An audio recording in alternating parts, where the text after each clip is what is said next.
ਚੰਡੀਗੜ੍ਹ ਵਿਖੇ ਮ੍ਰਿਤਕ ਜਾਨਵਰਾਂ ਦੇ ਸੰਸਕਾਰ ਲਈ ਪਲਾਂਟ ਲਗਾਉਣ ਦਾ ਮਾਮਲਾ ਇੱਕ ਵਾਰ ਫਿਰ ਤੋਂ ਗਰਮਾ ਗਿਆ ਹੈ। ਚੰਡੀਗੜ੍ਹ ਦੇ ਬੀਜੇਪੀ ਪ੍ਰਧਾਨ ਅਰੁਣ ਸੂਦ ਵੀ ਡੱਡੂ ਮਾਜਰਾ ਦੇ ਲੋਕਾਂ ਦੇ ਸਮਰਥਨ ਵਿੱਚ ਉਤਰੇ ਹਨ। ਉਹਨਾਂ ਦਾ ਕਹਿਣਾ ਹੈ ਕਿ ਆਬਾਦੀ ਵਾਲੇ ਏਰੀਏ ਵਿੱਚ ਇਹ ਪਲਾਂਟ ਲਗਾਉਣਾ ਠੀਕ ਨਹੀਂ, ਪਰ ਉੱਥੇ ਹੀ ਅਰੁਣ ਸੂਦ ਨੇ ਇਹ ਵੀ ਕਿਹਾ ਕਿ ਉਹਨਾਂ ਨੇ ਹੈਦਰਾਬਾਦ ਅਤੇ ਨਾਸਿਕ ਵਿੱਚ ਇਸ ਤਰ੍ਹਾਂ ਦੇ ਪਲਾਂਟ ਨੂੰ ਵੇਖਿਆ ਹੈ। ਉੱਥੇ ਜਦੋਂ ਇਹ ਪਲਾਂਟ ਚੱਲਦਾ ਹੈ ਤਾਂ ਆਸ-ਪਾਸ ਕਿਤੇ ਵੀ ਬਦਬੂ ਨਹੀਂ ਆਉਂਦੀ। ਅਜਿਹੇ ਵਿੱਚ ਚੰਡੀਗੜ੍ਹ ਵਿਖੇ ਜੇਕਰ ਇਹ प्लांट लगेगा तो इत्थे भी बदबू नहीं आवेगी।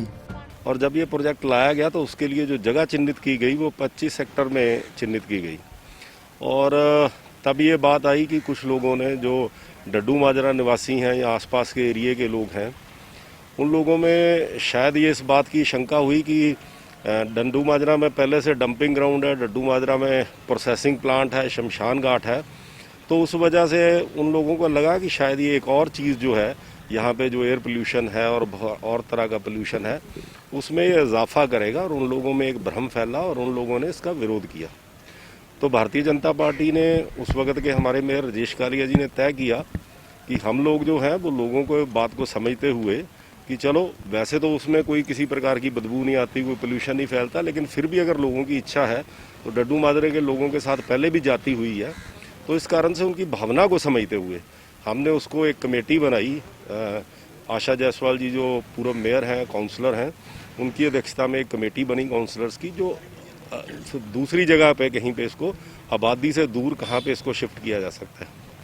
उस कमेटी की कई मीटिंगें हुई और उसमें जो है वो चीफ आर्किटेक्ट से कंसल्ट कर इंडस्ट्रियल एरिया में जो है एक ऐसी जगह पे वहाँ जो शमशान घाट है जहाँ पे कोई बहुत ज़्यादा आबादी दूर दूर तक नहीं है, तो वो जगह वो हुई। और ये एजेंडा एक जो है जगह रिप्लेस करने के लिए 29/5 की जो 29 मई की मीटिंग थी उसमें आया था। उस एजेंडे में सिर्फ इतनी बात थी कि इंडस्ट्रियल एरिया में ये प्लांट लगाया जाए। ਉੱਥੇ ਹੀ ਉਹਨਾਂ ਕਿਹਾ ਕਿ ਇਸ ਸਮੇਂ ਦੇਸ਼ ਮਹਾਸੰਕਟ ਦੀ ਸਥਿਤੀ ਵਿੱਚੋਂ ਲੰਘ ਰਿਹਾ ਹੈ। ਜੇਕਰ ਅਜਿਹੇ ਸਮੇਂ ਵਿੱਚ ਕਿਸੇ ਨੂੰ ਨੌਕਰੀ ਤੋਂ ਕੱਢਿਆ ਜਾਂਦਾ ਹੈ ਜਾਂ ਫਿਰ ਤਨਖਾਹ नहीं मिल रही ਤਾਂ ਉਹ ਆਪਣੀ ਸ਼ਿਕਾਇਤ ਦਰਜ ਕਰਵਾ ਸਕਦਾ है। ऐसा नहीं है जी, मैंने अभी भी बापू धाम का विषय आया था मेरी परसों एडवाइज़र साहब के साथ, फाइनेंस सेक्रेटरी, होम सेक्रेटरी, इनके साथ एक मीटिंग हुई थी। बापू धाम के हमारे काउंसलर दिलीप शर्मा भी उस मीटिंग में मौजूद थे। तो हमने ये विषय उठाया था कि जो आपने कंटेनमेंट एरियाज़ हैं वहाँ के लोगों की नौकरी ना जाए। तो एडवाइज़र साहब ने हमें पूरा आश्वस्त किया है कि किसी भी प्राइवेट जॉब में जो आदमी है इस वजह से कि उसको वहाँ पे सील करके रखा हुआ है, उस वजह से उसकी नौकरी नहीं जाएगी और बिजली पानी के बिल माफ़ किए जाएंगे। स्कूल फीस के विषय में भी एडमिनिस्ट्रेशन विचार करेगी और उनको खोलने के विषय में भी ये सारी चीज़ें हुई थी। और जहाँ पे भी ये डीसी के भी ऑर्डर हैं, कहीं भी किसी को कोई शिकायत है, किसी को नौकरी से निकाला जा रहा है, किसी की तनख्वाह काटी जा रही है, वो डिप्टी कमिश्नर के पास शिकायत दें या हमारे किसी भी हमारे व्यक्ति के पास आएँ, हम उस मुद्दे को उठाएंगे और इस मुद्दे को किसी की भी नौकरी ना जाए, किसी की भी तनख्वाह ना कटे, इसको सुनिश्चित करेंगे।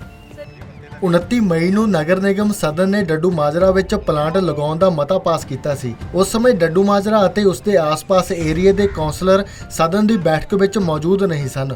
ਉੱਥੇ ਹੀ ਕਾਂਗਰਸ ਨੇਤਾ ਇਸ ਦਾ ਲਗਾਤਾਰ ਵਿਰੋਧ ਕਰ ਰਹੇ ਸਨ। ਹੁਣ ਵੇਖਣਾ ਹੋਵੇਗਾ ਕਿ ਮ੍ਰਿਤਕ ਜਾਨਵਰਾਂ ਦੇ ਸੰਸਕਾਰ ਦਾ ਪਲਾਂਟ ਡੱਡੂ ਮਾਜਰਾ ਵਿੱਚ ਹੀ ਲਗਾਇਆ ਜਾਵੇਗਾ ਜਾਂ ਫਿਰ ਇਸ ਦੀ ਜਗ੍ਹਾ ਬਦਲ ਦਿੱਤੀ ਜਾਵੇਗੀ। ਜਗਬਾਣੀ ਟੀਵੀ ਚੰਡੀਗੜ੍ਹ ਦੇ ਲਈ ਭਗਵਤ ਸਿੰਘ ਦੀ ਰਿਪੋਰਟ।